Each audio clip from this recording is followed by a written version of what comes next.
It was just the four of them, four girls alone in the forest. "Everything is Dick's," Elizabeth said. She gestured at the gnarled gray trunks rising bare-limbed into the shade of their own canopy. "I mean, look around. Dick's, Dick's, Dick's." "You're so insightful," said May. She unwedged a water bottle from the side of her pack. "And so foul-mouthed." Elizabeth had talked most of the way up the mountain. May was pretending she didn't mind. Birds muttered in the trees. Piper plodded back from looking over the ravine's embankment to where the river pounded below. "I'm done walking," she said. She dropped her bag and flopped to the ground. "This is a stupid hobby. Don't tell Ailey." "Flowers." Elizabeth pointed to the daisy Piper was tucking into her hair. "Flowers are actually fancy, colorful penises. I mean, how weird is it that we smell them? On purpose." Piper scrunched her face and let the flower fall from her hand. "You're messed up." "Nature is evil," Elizabeth said. "It's not my fault." "Nature is not evil," May said. She soaked a bandana with her water bottle. "Nature is nature. Evil is just a story." "Duck rape," Elizabeth said. "Ducks rape other ducks all the time. That's not evil." "Oh my God," Piper said. "This is the worst conversation. I don't want to know any of this stuff. Can we have the trees and flowers and nature and whatever without the ruining it all part? And also no more walking." May wrapped the wet bandana around her neck. "We have to sleep in these woods tonight, Elizabeth, under all your penises." The other girls were pink with exertion and sun, but May's skin didn't pinken adorably. She was dark, unfreckled, and felt slimy with perspiration. She wondered how the white girls stayed looking so pert. "Don't even get me started on fruit." "Nobody said fruit," May said. "We aren't getting you started." "Oh my God, don't," Piper said. Ailey traipsed down from a rise. GPS held talismanically before her. "Guys," she called. "Here we go," Piper said. "Anyone else on my side? No more walking."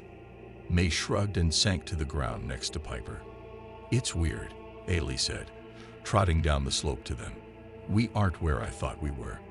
She studied the GPS's minuscule screen, then looked up as though the forest might offer advice. "It's pretty here," Piper said. "I bet it's a good place to camp."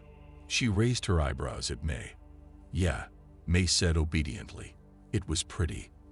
The undergrowth was leafless, sparse, dry twigs and branches hatching together and turning the forest hazy. Ancient cedars pillared into the sky.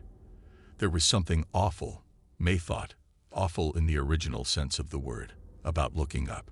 Something about the stature and the patience of the old trees made her feel small, just one story in an endless cycle of nearly identical, pointless stories.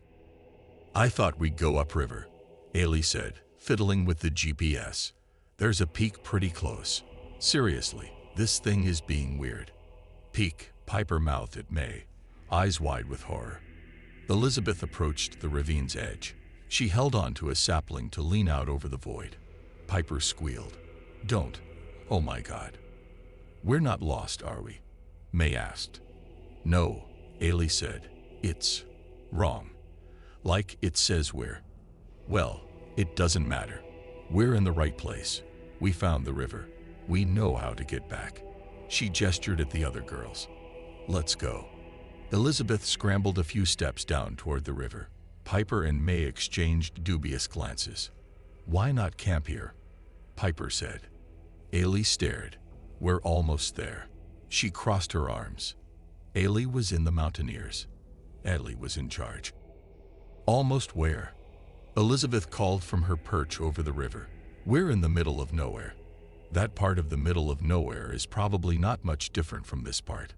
Something loosed under her shoe, and she slipped, cursed. The sapling bent but held. Elizabeth was Ailey's best friend from high school.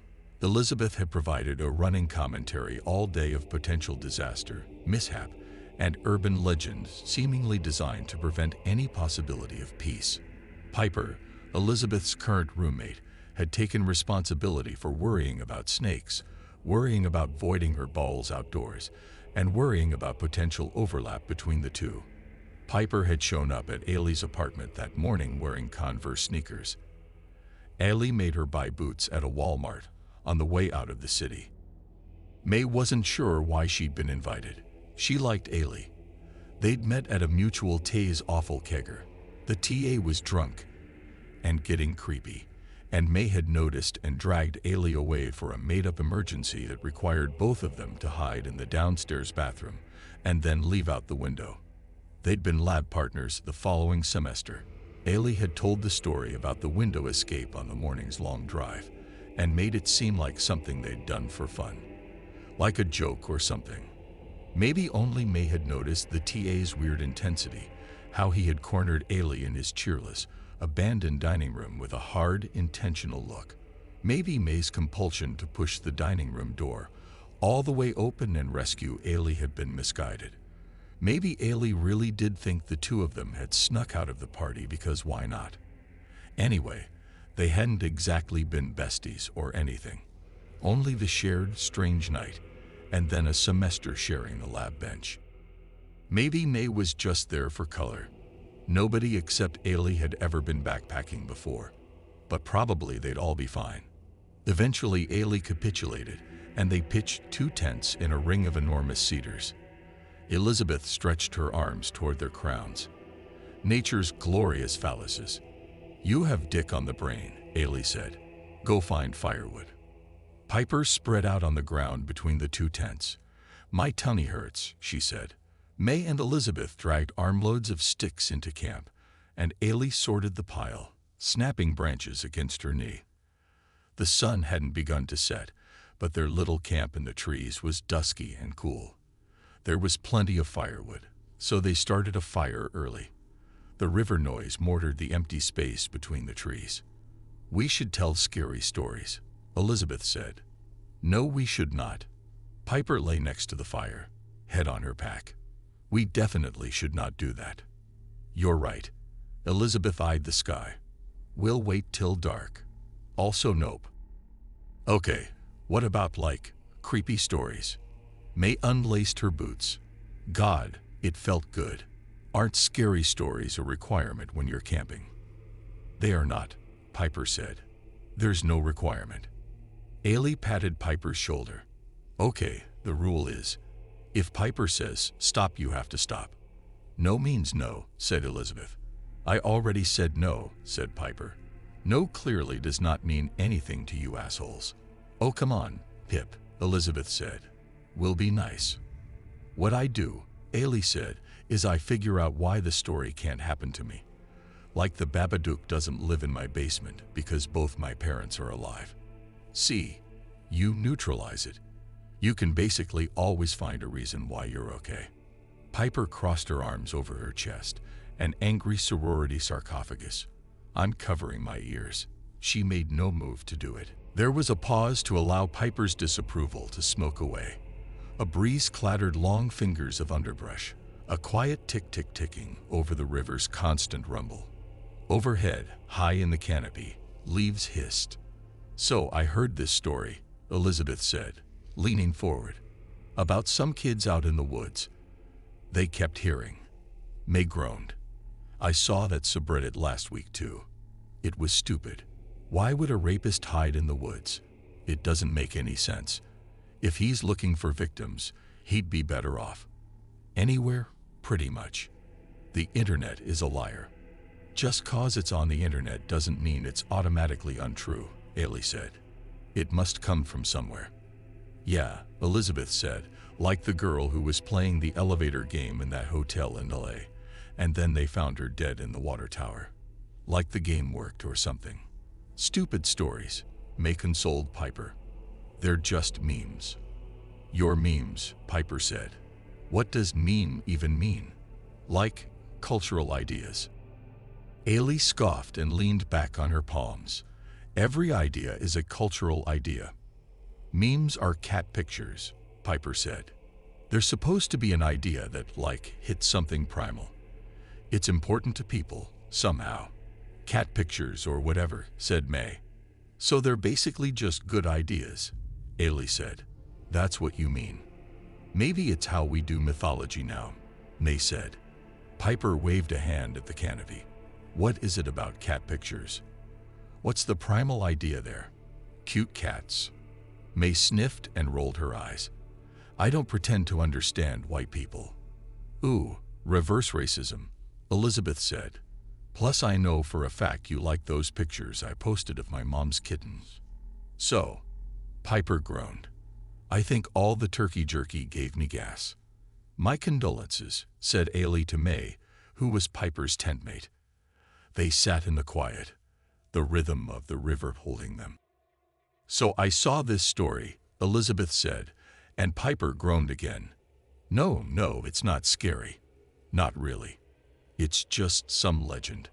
It seemed like it might have been made up, but I couldn't tell, and I ended up doing a bunch of research. By research, Ailey said, do you mean going down a clickhole? That's not research. I think it's interesting, May said, how stories get changed around on the internet. People making up legends, like Slender Man. People got obsessed with it, and that made it almost true. It didn't matter that it wasn't an old story. People got into it, and that made it as real as, I don't know, Santa or the Virgin Mary. It makes me think all stories are real at some point. There's something that's so compelling we have to tell the story over and over again, like we're trying to refine it. Right, Elizabeth said. Exactly. I wanted to know where this one came from. Have you heard of Stick Indians? That sounds racist, Ailey said. Stick Native Americans, Piper said. A trace of sunlight flickered over her closed eyes. They call it Stick Indians. I didn't make it up. Repeating things doesn't make them not racist, May said. She hadn't meant to say it so vehemently. She glanced around their circle to see if anyone had flinched and relaxed her shoulders. Okay, so Elizabeth said. Someone posted this story. It was obviously a story. It had characters and a plot, and whatever. Real stories aren't that well organized. A bunch of kids were out camping and were hassled by this tree monster. Whatever, it was dumb. But I hadn't heard about Stick Indians before. Now Piper watched Elizabeth, interested. Ailey poked at the fire. Anyway, I looked around, and there wasn't much info. A couple old websites with Yakama Indian legends, but all the sites had basically the same story, and you could tell it was copy-pasted. That first site I saw referenced some books I couldn't find on Amazon, but later I saw the same titles in a couple different places, enough to make me think the books might at least be real. You could try a library, Ailey said, like where actual research is done. May snorted. You're such a snob. You just said like 5 minutes ago that the internet isn't automatically false. I'm a tactile experience snob, Ailey said. I like the real world. I don't hate the internet. You definitely don't hate Instagram, Elizabeth said. See, I don't hate Insta. Aw, Piper said. She has a cute nickname for her BFF. My cousin has a dog named #, Elizabeth said. But guys, Stick Indians, that's what the Yakama people say, apparently, so it's not racist, and don't yell at me. They're like leprechauns or Sasquatches or fairies. Vague, Ailey said. Piper laughed. They're either huge or tiny, and they're evil or maybe they're good, so anywhere in there, go ahead and pick something. She pressed a hand to her belly. Ow. Fart it out, Ailey said. You'll feel better. It's not like I'm trying to keep it in over here. Elizabeth gave Piper the side-eye, but kept talking. Yeah, exactly. Everything's really vague about what they actually are, but the idea is they're forest spirits who look like trees. Troublemakers. They fuck with travelers. They protect the places men shouldn't enter. See, Ailey said to Piper, you're safe. It's only a problem for men. For once. Prostate cancer, May said. Dude, my uncle had prostate cancer, and it was hella my aunt's problem, Ailey said. She was exhausted all the time. Okay, you win.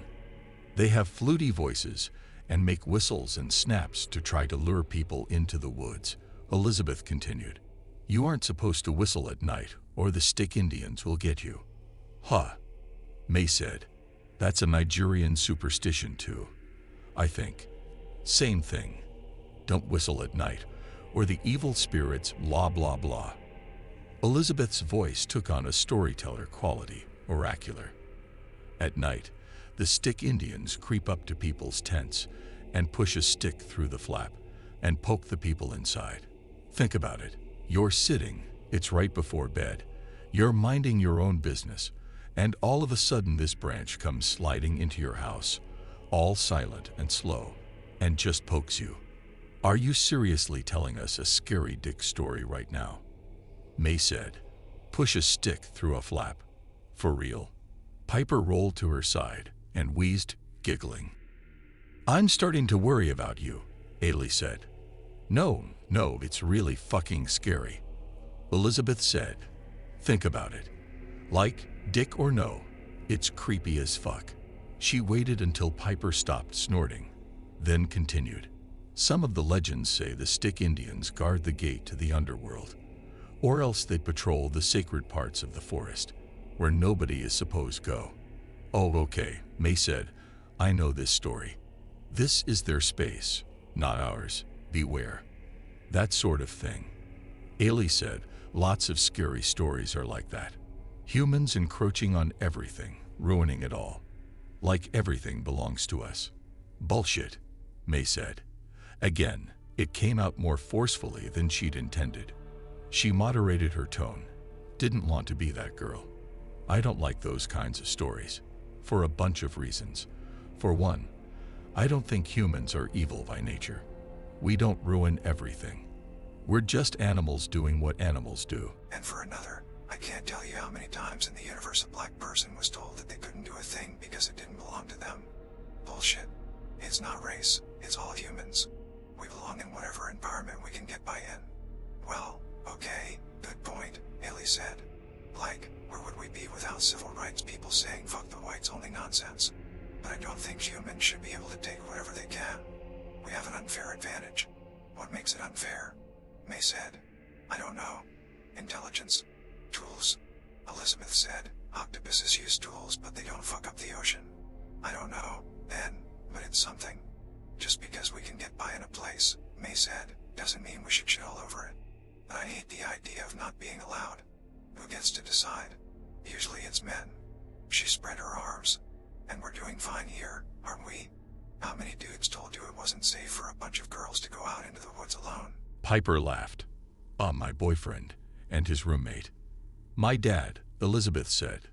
Never mind that he's known Ailey for years, and she does this shit all the time. Ailey said, the first time I went camping with a couple girls from Mountaineers, my mom was like, you're probably in more danger at a frat party than in the woods. Call me when you're home. So we're agreed, May said. Telling people they can't do something just because someone else thinks they shouldn't is bullshit. And men suck. Dicks, Elizabeth said. Ailey lifted her water bottle in acknowledgement. Dicks, she agreed. May woke feeling like bees were swarming in her head. She was so tired her face hurt. Something had woken her, and she tried to decide if she cared what it was. Shit, Ailey said, outside the tent. Through her sleeping pad, May felt the ground hard beneath her hip. Exhaustion squeezed her skull. Next to her, Piper finally slept. Sticks clattered. May rubbed her face, sighed. The sound of zippers, sleeping bag, then tent, grated against the quiet morning, the river roar and muted chip-chip trill of birds. The air outside was cool and thick with moisture. She paused to pull on her boots. The way blood rushed to her head when she finally stood made her irritable. She squinted. Who made the mess? Ailey had a handful of firewood. The rest of it was scattered over and around their campsite, an explosion of branches and twigs. It looked like a game of pick-up sticks for forest giants. Something must have hit their firewood pile hard to send it flying so dramatically. Ailey looked pained. The wind, she said. I don't know. It didn't seem windy, May said. I didn't hear anything. I was up most of the night. So, Ailey lifted a forked, scaly branch from inside the stone ring of their fire pit. Trouble sleeping. Piper, May said quietly. Ailey made an apologetic grimace. The two of them gathered the scattered wood. It seemed like more than could possibly have been left over from the night before. The pile nearly reached May's knees. Piper rustled and groaned inside her tent. She got up a lot, May said to Ailey. Shit, I hope she's not too tired to hike. Piper looked fine, though disheveled, once she was sitting by the fire pit. Ailey dismissed the idea of making a fire for breakfast. She'd brought a camp stove to heat water for coffee and oatmeal, but even the memory of fire was enough to draw them close. Without discussing it, Ailey and May had kept to themselves the strange disarray they'd woken to. Piper took a cup of coffee and held it, not drinking. I think I ate something weird, she said. I'm okay now, or better than last night, at least. I bet it was the diner yesterday morning, Ailey said. My money is on the entire pound of turkey jerky she ate, May said. Sweet sodium, Piper said. It's my weakness, okay. I have a problem. But I learned my lesson. I'm clean now. Cold turkey. Boo, pun, Ailey said. May hissed. Piper made a little bow. Someone made a pun. Elizabeth said from inside her closed tent. Before breakfast. Jesus Christ Almighty. Get up, Ailey said. There's coffee. Coffee, Elizabeth repeated, voice rough with lust. Around the unlit fire, they ate packet oatmeal and handfuls of dried fruit. Piper didn't eat, just held her cup, stared dozily into it. I want to get going pretty quick, Ailey said. Piper wedged her full cup into the dirt. Damn it, she muttered. She scurried into the bushes, pulling a packet of tissue from one pocket as she disappeared. Elizabeth watched her go, face scrunched. What's up? I think she's sick, May said. Ooh, bad luck. Ailey packed the cooking gear. When Piper came back, Ailey said, Are you going to be okay? Piper flopped to the ground. I dunno. Yesterday I was like, I've never pooped in the woods. This is going to be such a new and exciting and terrible thing. I wonder if I'll be able to even do it. And now pooping in the woods is like. She gestured absently. Oh, that again? I'm a pro. Do you feel okay? Can you hike? Piper closed her eyes. The morning sun through the trees dappled her shoulders. I'm so tired. Should we go back? Ailey said. Her voice was tight. Piper shook her head without opening her eyes. I'll just stay here, she said. Forever. They were all quiet for a moment. May felt everyone else's tension in her own skin. What about, she suggested, if we hike around today and come back here tonight to camp? Ailey's jaw was set. It was clear, anyone who knew her would know, that she didn't want to deviate from the plan. But Piper looked miserable. May couldn't imagine forcing her to keep going. At least we wouldn't have to go home early, Elizabeth said quietly to Ailey. And hey, May added, we can leave our tents and crap with Piper, so we won't have to carry as much. Base camp, Elizabeth said. I like that idea, Piper said. I like the idea of not moving. Ailey looked thoughtful. Wait, Piper opened her eyes. I'll be here alone. Don't worry, Pip, Elizabeth said. Nothing bad ever happens in the woods during daylight. She was wrong. Bad things happened. Early in the day, May tripped and landed hard, tearing her shirt and badly skinning her palms. Then Elizabeth dropped her digital camera into the river, and though it wasn't expensive, it also hadn't been backed up for months. Ailey's GPS was unpredictable. It worked well enough to get them where they were going, but it put Ailey in a crap mood. It was hot, and biting flies followed them, and they had to stop frequently for water and to catch their breath. They were headed to a waterfall, something dramatic, but the easier route Ailey had originally planned would have taken too long. So they were going the steep way and would make it back to Piper before sunset. When they got to the waterfall, Elizabeth and May made a bigger fuss over it than it deserved. Elizabeth made them pose for a picture she took with an imaginary camera, and then she threw the imaginary camera in the river. They sat on a rock and ate a late-power bar and string cheese lunch. At least the hike back was downhill. They followed a ridge arcing away from the river. Gaps between branches showed glimpses of a valley tumbled with boulders. Wind hassled the pines. "What's that?" Elizabeth said. Her brow was furrowed. She looked out and down through a clear spot on the side of the ravine. "Is there a road down there or something? I think I hear an engine." May joined Elizabeth at the vista. "Could be a plane." "No road," Ailey said. "It's probably just a weird echo." "Maybe there are other hikers down there," Elizabeth said, and Ailey shrugged. When they trudged into base camp, exhausted and thirsty and ready for dinner, Piper didn't greet them. "Hello," Ailey called. "We're back." One of the tents rustled.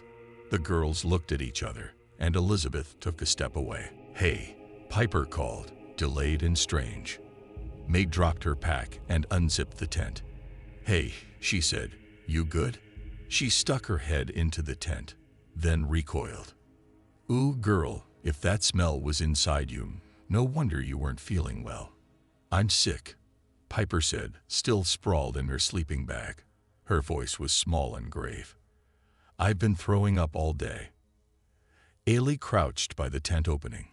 "You look pale," she said. "Are you okay?" "Fuck," Elizabeth yelled. "Holy shit." May jumped to her feet, looking around. "What?" Something was crashing away through the bare undergrowth, a slim dark shape fading among the other slim dark shapes of the forest. "It was right there," Elizabeth said. "Holy shit." May squinted. "A deer." "I'm sick," Piper said to Ailey. "I think I need to go to the hospital." "Fuck," Ailey said. "It was huge," Elizabeth said. "It was right there." May crouched down again, squinting into the woods. She asked Ailey, "How long would it take us to get down to the car?" 4 hours, at normal speed. Elizabeth said, "If that was a deer, then I'm motherfucking Teresa. It was a moose. At least. But like, a starving one." Ailey and May looked up at the sky. Already the anemic light came slanted from the west. "Guys," Elizabeth said, "did you see its horns? Antlers, like it had huge fucking trees on its." "Shut up for a second," Ailey said. "Piper's really sick." "Yeah," Elizabeth said, "but, okay. But did none of you see the thing though?" "It was a deer," May said flatly. Elizabeth scowled at her. They huddled around the ashes of the previous night's fire to confer. It was too close to dark, the route too steep. "It's better if we wait till morning," Ailey said. She'd taken over the administration of Piper's illness and had moved her sleeping bag in next to the sick girl, relegating May to Elizabeth's tent. May had not complained. "And maybe you'll feel better with some sleep, Piper." From her sleeping bag in the zipped-open tent, Piper grunted, too miserable to respond. May panicked awake in the dark. For disorienting seconds, she wasn't sure why she was cold, nor why the world was so slippery and unstable. And she wasn't sure why she had woken, except that it was urgent.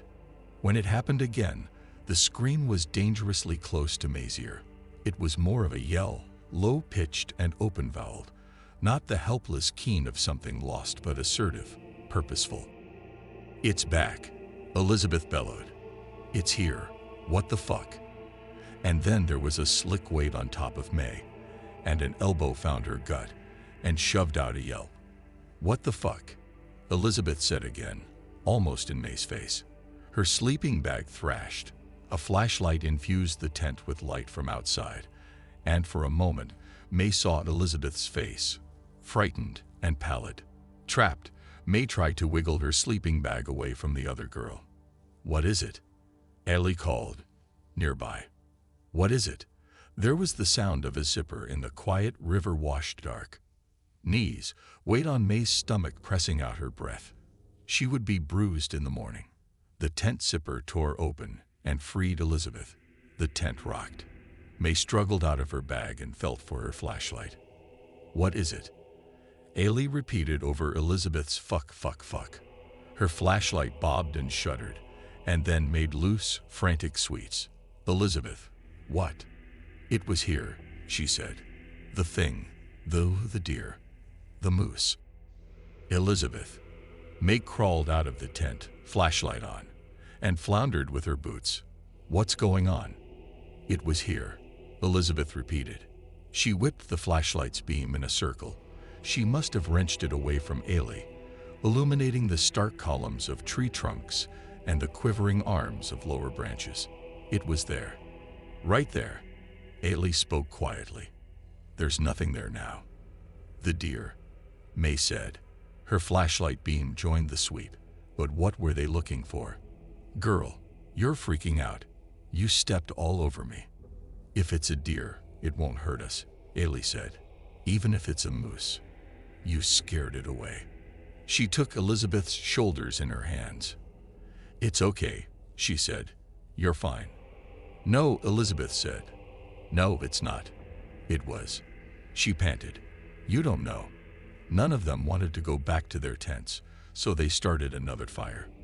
Ailey checked on Piper, and then the three of them sat, cross-legged, in the glow. It wasn't a dream, Elizabeth said, because I couldn't sleep. I couldn't sleep last night either, and I wasn't sleeping now. I was, May muttered. I saw it. How? Ailey said. From inside your tent. No, Elizabeth turned, scanning the circle of light cast by the fire. It was the outline. The shadow. Han. Ailey said, it's dark. You need light for a shadow. I know. Elizabeth snapped. I don't know why I could see it. I just could. I wasn't dreaming. May crossed her arms and leaned them against her knees, hands stuffed in her armpits. Her skull felt hollow. She was so tired she didn't care what was going on. If Elizabeth was crazy from stress and sleep deprivation, or if there was another explanation. Okay, you couldn't sleep. Ailey sounded like she was persuading an animal out from hiding. I wasn't sleeping, either. Elizabeth looked over both shoulders at the dark balusters of the forest holding up the night. Did you hear those noises? Like what? I don't know. Snapping. Animal sounds. Ailey shook her head. All I heard was the river, but we are in the woods. Elizabeth groaned and dropped her head into her palms.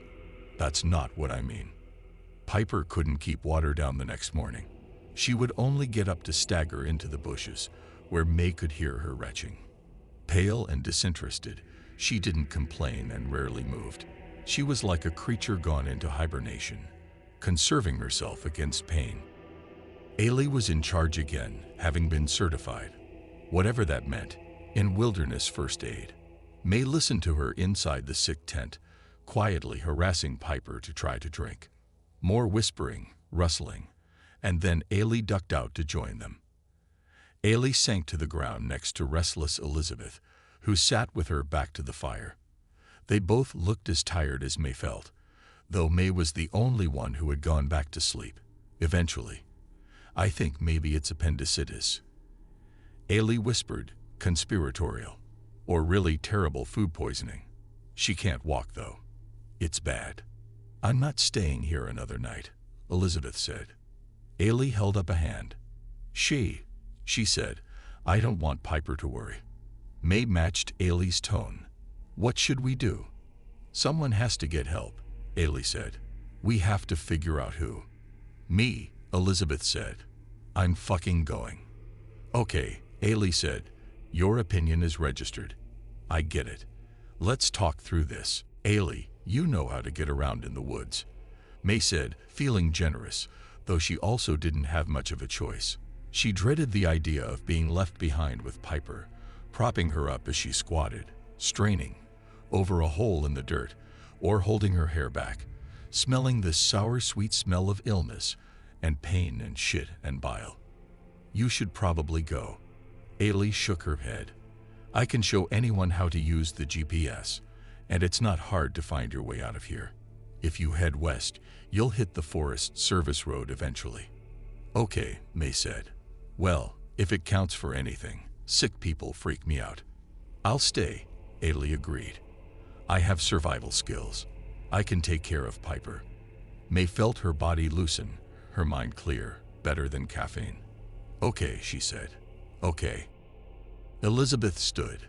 May realized Elizabeth's bag was at her feet, already packed. She was only waiting to escape. I'm scared, Elizabeth said. Silver evergreen columns shot upward, bare, stories high, their crowns crowded against the ceiling of cloud. Overcast deadened the occasional pipe and rattle of bird calls, and the wind undulated the tops of trees. The dark sky made the greens of moss and ferns in the undergrowth seem fluorescent and unreal. I can tell, May said. She felt better on the move, knowing she was doing what she could for Piper and Ailey. It's okay. We'll be out of here soon. I'm the only one that gets it, Elizabeth muttered. May rolled her eyes. They trekked down into a little ravine, where everything fell still. Moss muffled the rock walls on both sides, water drained in rivulets over the rough surface, and the patter sounded like a chewing mouth. It was beautiful, May thought, but not in a pleasant way. Traumatic was a better word. It's like Elizabeth said, I've read enough legends and myths. I know how those stories work. I can tell when. She whipped her head around. What was that? It was a bird, May said without stopping. Or a squirrel or an antelope or an elephant.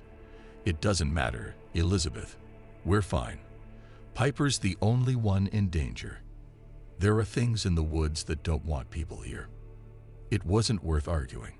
If Elizabeth wanted to believe in crazy, then fine, as long as it kept them moving. I mean, Piper gets sick. And then Elizabeth, May snapped. Appendicitis. It's not a curse, it's a coincidence. This shit happens. Bad things happen all the time. You read too many subreddit stories aren't real. Elizabeth whipped around again. She pointed, right into May's face. Her eyes were swollen and red. All stories are real at some point. You're the one who said that. Even stupid fake stories have something real in them. May backed up a step. Hey, okay, but scary stories are just supposed to scare you. That's all they're about. You said it yourself, Elizabeth hissed. People have told this story for centuries. There's a reason. Amoral. Keep out. There's something to be afraid of. In the woods. Look, May said, let's go, okay? We both want to get out of here. Elizabeth sucked breath between clenched teeth. She looked a little deranged. May stepped in front to lead the way. There was no trail, per se. Deer tracks cut through the heaped undergrowth here and there, making their way easier. It was green everywhere. Thick, luxurious, luminous green, with the occasional slash of red leaves bleeding in contrast. Moss-fogged rocks and dead trees. Branches draped lichen-like hair. They passed into a stand of deciduous trees, birch maybe, all of which canted to the left, as though the land had abruptly dropped out from under them on one side. Wind shushed the leaves. It's been following me, Elizabeth said quietly. It's been following me since last night. May didn't turn around. She didn't need to. They would get out of here, and Elizabeth would stop freaking out. We have to keep going, she said. They stopped in a little clearing at the edge of a ridge where trees were uprooted, knocked flat by some winter cataclysm. The bleached skeletons of the trunks staggered drunkenly off the edge of the slope. Check the GPS, May suggested. I think I remember this part. Down along this ridge, right?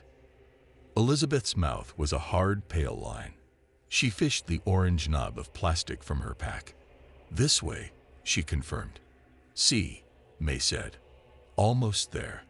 Elizabeth looked over her shoulder, downhill. Ailey said the road we came up on runs along the other side of that hill. Elizabeth nodded toward the bank rising at the far side of the slope they stood above, split at the bottom by a hissing creek. We could cut across. May snorted. She also said it's crazy steep, which is why we started where we did. You remember how it was driving here? The road ran at the bottom of a damn cliff most of the way up. Let's go the way we came. It's only another hour or something. She tucked her thumbs under her backpack straps and turned away. Elizabeth started more slowly, watching down the incline toward the creek. The clouds heaped over each other until they lost their lustrous silver and turned pewter and then coal. May tried not to imagine what it would be like to be stranded and sick in a tent in driving rain. It was early enough in the day. All four of them would be off the mountain before the next morning. Ailey had said someone would come for them right away, on horses or ATVs as far as they could, with a litter for Piper and a whole team of people to carry it. "Do you hear that?" Elizabeth asked.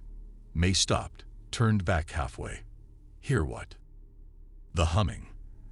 Elizabeth scanned the rubbly slope below them, expression blank as she strained her hearing. Or maybe whistling.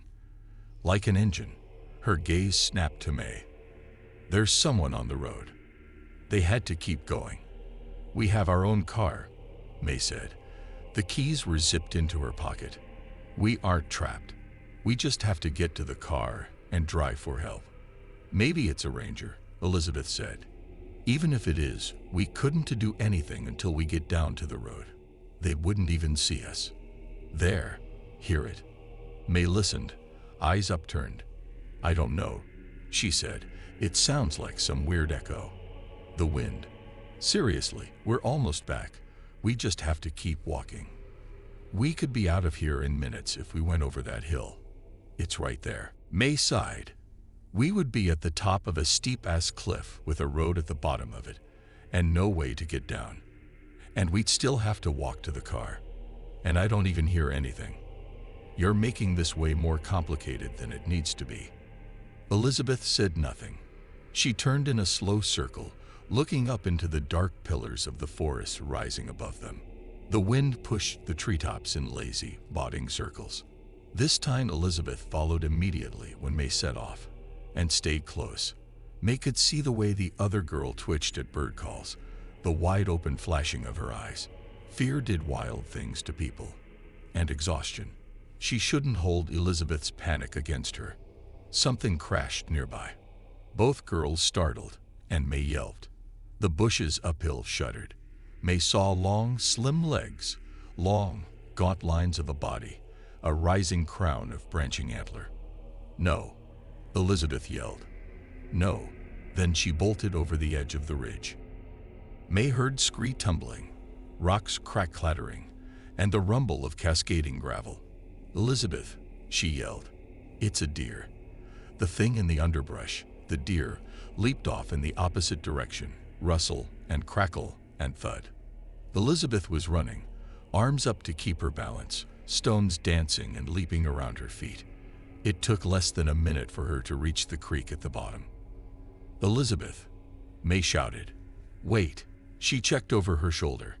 "Elizabeth, it's a fucking deer. Come back." The distance made Elizabeth the size of May's finger, small enough to squash. Tiny Elizabeth picked across the stream at the bottom of the ravine. May saw her stumble in the water, then crawl out on the far bank. "For real," she muttered. "Really?" Elizabeth scrabbled up the loose incline. May stayed put. The thing in the forest rattled off into silence. May watched until Elizabeth disappeared into the trees on the far bank, and then turned back down the mountain. Elizabeth had the GPS, along with its locating beacon.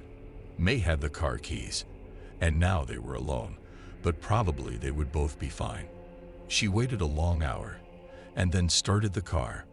"Sorry," she said into the humid, oppressive air, "and I'll come back." Elizabeth had the GPS. Elizabeth had it, and they both had the coordinates of where Ailey and Piper were. And Piper was sick. There was no cell signal, not anywhere, and the road was deserted. There weren't even road signs. The sky was low and scowling, but holding back, holding its breath. There was no wind. Motionless, gravid, and a sense of being washed. May stopped at the first little grocery she saw. It was half boarded up, but it had an open sign in the window, and maybe something moved in the dim inside, but the door was locked, and there was no answer at her knock.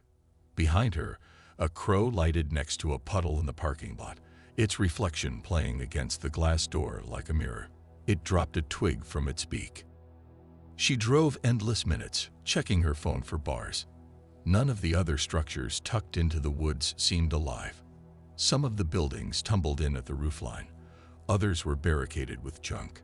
She stopped once where an old truck sat in a driveway and banged at the door of the trailer until her knuckles hurt.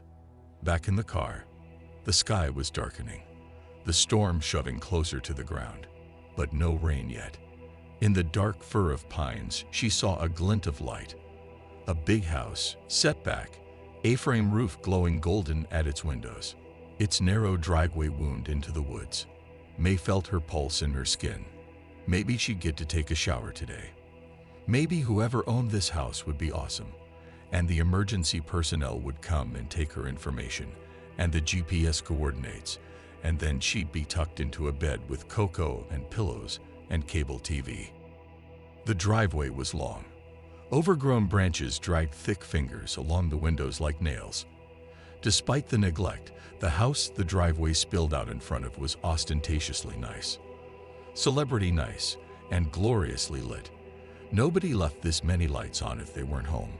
Her boots thudded the porch boards. She pushed the doorbell. She pushed it again, and when nothing happened, she knocked. Her knuckles ached from the knocking she'd done before, so she used the side of her fist instead. Somewhere in the house, a small dog barked. No one came to the door. May's head began to throb. Inside, upstairs, there was a muffled bump of wood against wood. Frustration burned between her vertebrae. She banged harder, this time on the glass. She wanted to kick the door. "Hey," she yelled. "Is someone home?" God damn it. Overhead, on the face of the house, something slid and clicked. A woman's voice rang out. "Go away." "Hey." May scrambled down the porch steps to find the origin of the voice. "Hello, I need help." "I'm not alone in here," the woman's voice said. The little dog barked again, louder through the open window. May looked up. She felt her arms at her sides, waving like they were flapping, like she would take off and fly up to the pretty, pale, middle-aged brunette who frowned out the open window at her. "I need help. My friend is hurt. She's sick." The woman bared her teeth. May felt the distance between herself and the stranger up there. She matched the woman's expression without thinking, a bone smile of defeat. "My friend is dying in the woods, and I need help," she shouted. Screamed. "Really? She's white." May wanted to add, "She's a little blonde and freckled white girl." But she didn't say it. She didn't want to have to say it in order to get into this big, stupid, fancy house. "I'm not alone," the woman yelled again. "And I have my husband's guns. Go away." The window slammed shut. A small breeze carried a scatter of raindrops. One landed in May's eyelashes. She blinked it away. The clouds seemed to pile on top of the incline behind the house. Far up, for a moment, May thought she saw a dark human shape spidering across the scree. The porch light went out. In the hush, May could hear a wind begin to shake the hillside. She watched it crawl down over the trees toward her. It reached the yard and its landscaped saplings. They tossed their skinny arms. They bucked their backs. They shook their heads. The wind slapped a handful of rain into her face. "No," she thought. "This is ridiculous." She turned her back into the growing wind. The great house before her showed no evidence of its inhabitant. May wondered how the lady had turned the porch light off from upstairs. Beyond the door was a warm-lit, high-ceilinged living room, all hewn wood. Everything in there looked expensive. In the nearby open kitchen, May could see a landline phone in its charging station on the granite counter. Another gust chugged down the hill, this one bringing the resolute thrum of hard rain. The phone was close enough that May could see the numbers on it. She reached for the door, tried the knob without really thinking. Her breath caught when the latch turned and the door swung inward. Why would it be locked? It was midday, despite the dark skies, and there was nobody around to lock out. At the back of the living room, there was a set of stairs opposite the kitchen, where she could keep her eye on them. The phone was cordless. She could take it to the porch. She breathed through her mouth, rocked her boots silently heel to toe as she pushed into the cozy light of the house. A gust of wind rattled the kitchen's big picture windows and the French doors, which led to a paved patio. It was dim and green outside, a deep-water aquarium.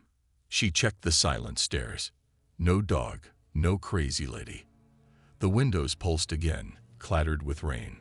Her heart was somewhere between her stomach and her ribcage, a fat, soft, throbbing bullfrog. The granite countertop had a few pieces of mail, a catalog, a dish with crumbs on it. May wrapped her hand around the foam handset. It made a quiet bip as she lifted it from its station. A whump of wind again on the side of the house made her jump as she turned to creep back to the porch. She felt the crash instead of heard it, the pitch of shattering glass, and then a great dark figure, a gaunt and branch-crowned bestial silhouette the details of which her eyes could not negotiate, stepped through the broken French doors and into the kitchen.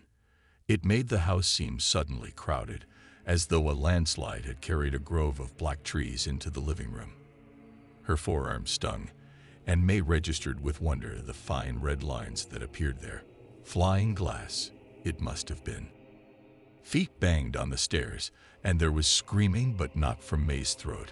May was too stunned to scream, too caught out with the phone in her hand, and the darkness that had demolished the French doors and slipped into the cozy living room. The room thrummed with wind. From the corner of her vision, May saw the woman on the stairs, and yes, she did have a gun, the kind you take hunting for deer, and she held it stiffly and wild-eyed as it swung its aim across the downstairs. May was backing away, the ladies screaming, pushing her toward the open front door, which the wind was slowly arcing closed. The great shape, the long-legged blackness and its great reverent leafless crown, stepped, set its hooves, stole forward, its legs like boughs, its silhouette a thatch of dark fingers of void woven together. The room smelled of ozone, of crushed leaves. The storm swept through the living room, a physical punch of wind resounding against the kitchen cupboards, sweeping May's hair off her neck. The backyard trees bowed, thrashed, banged their elbows together.